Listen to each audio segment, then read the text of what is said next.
We have another NHL trade that's gone down this time between the Boston Bruins and the Minnesota Wild. Plus, we have another trade between the Edmonton Oilers and the Sharks that's expected to go down here anytime in the next few hours or possibly into the early part of tomorrow. And we have the latest rumors around some of the top players that are still out there that we've heard more updates on in the last 5-6 hours here, including guys like Brad Marchand. We get the latest as well as what the Jets are trying to do on the back end. Speculation there, they're looking at a veteran Canadiens defenseman. What's going on with Brock Nelson? Could Elias Pettersson be back in play? And are the Sabres actually serious about trading JJ Peterka? We'll get all the latest on those players coming up next. Welcome back to another video here at Top Shelf Hockey. As I mentioned, we have another trade that's gone down, another one that's in the works and expected to be completed here shortly, which we'll get into in just a moment. First up, we got another deal involving the Boston Bruins. They continue to retool here, this time trading Justin Brazeau. Brazeau is a pending unrestricted free agent. He's been traded to the Minnesota Wild. The Minnesota Wild sending back to the Bruins. There's a 6th-rounder in 2026, along with a couple of forwards, including former Bruin Jacob Laukow and Kustadinov. So a couple of players going back to Boston in exchange for Brazeau. And then the other deal that's going down this evening is Jake Wallman from the Sharks appears to be heading to Edmonton. Wallman, of course, as you probably remember, was basically given away, I believe, with a sweetener that's Steve Yzerman and the Red Wings to the San Jose Sharks at the offseason, which was a really confusing deal. The contract he's on, which is around $3.5 million, isn't horrible. And he was one of their, maybe not their best defenseman, but he certainly was far from the worst. And they had to pay the Sharks to take his contract on, and which made no sense to me. And now they're flipping him, which the deal's not done yet. It's not officially announced, but it's believed to be a conditional first and a prospect. The reason the deal can't be completed as of right now is that the Edmonton Oilers are playing the Montreal Canadiens right now. At least as I record this video, by the time this hits YouTube, the game might be over. The deal might be finalized. But the Oilers are in the midst of play. They have a player up on emergency recall, so they can't add to the roster. It's just a complicated kind of logistical issue in that sense. Once the game is over, they can send the player back, and they should be able to complete the deal and add Wallman. And we'll find out the exact return, but it sounds like it's a conditional first and a prospect. It's not going to be one of their absolute best prospects like Savoy or somebody, but still a prospect nonetheless. The fact that the Sharks are getting a decent return on Wallman after getting additional picks just to take him, it seems kind of crazy. Another great deal by Mike Grier and the Sharks, and another poor deal by Yzerman and the Red Wings. So interesting information on that front. The latest on JJ Peterka, it sounds more and more likely that there's a good chance he is going to be traded, which is kind of mind-boggling in a sense. If you take a look at what the Sabres are up to, clearly the team and that core group of players, I think, is run out of time, and they need to make significant changes. But they're not in a situation where they absolutely have to do it at the deadline here, and they don't have to do it with a player like Peterka, although he would have good value being a good young player who's still an up-and-coming talent that's going to continue to get better. Hasn't peaked yet, at least not the full peak, at least I don't think.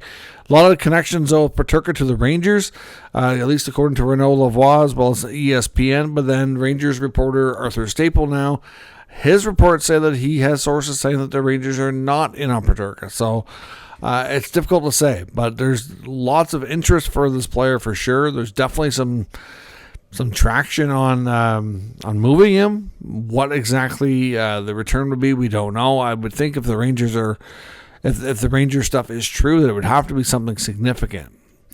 Would they go as far as a Lafreniere or a Keandre Miller? Or, it had to be take more than Miller for sure. It had to be Miller plus.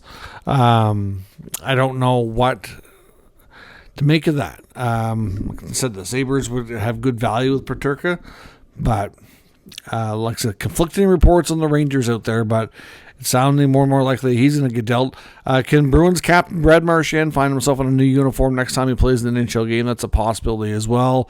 I know on TSN Insider Trading, they were kind of going with their best bets on whether or not they thought the Bruins captain would be on the move or not. It's at least, it's probably 50-50, maybe slightly better than that he is moved. But again, the Bruins want to make sure if they do that he's okay with it and where he's heading. Chris Johnson predicted that if he does move, he's moving west. Some people think they're taking it to mean maybe joining his Nova Scotia buddy Nathan McKinnon in Colorado. Of course, we got word on Landeskog being out, not going to make the return possible during the regular season. So from an LTIR perspective, maybe Marchand to the Avalanche would make a lot of sense. Give them some secondary scoring, a veteran leader as well. So again, not saying that's going to happen, but makes you wonder. So look for Marchand to be a little bit more likely than before being dealt, but again, not 100% sure that it happens. The Jets are trying to add on the back end. Winnipeg was in on a few players, including Carson Soucy, who obviously ended up getting traded as well. Of course, Soucy no longer with the Vancouver Canucks, off to the New York Rangers, where he'll join former teammate JT Miller. That trade went down earlier this evening as well, which I don't think that made it in my previous video, but they get a third-round pick going to the Canucks for Carson Soucy, who joins the New York Rangers now. So with the Jets falling short there, they are, and I guess one of their other targets, which might have even been a bigger target already, is David Savard out of Montreal. There's lots of reports indicating that he is high on their list. So again, Montreal's going to be looking for a big return here between Armia and Savard. I believe they don't want to move both of them.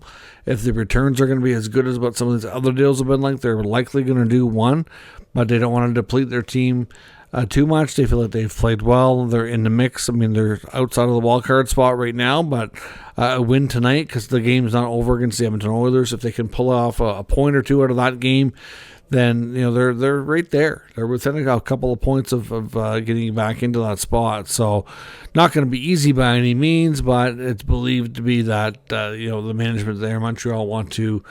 They may not want to add a whole lot, but they certainly don't want to take away either and give their team every opportunity it has to maybe get in. Of course, lots of updates on Brock Nelson. I know Arthur Staple, again, who covers both the Rangers and the Islanders.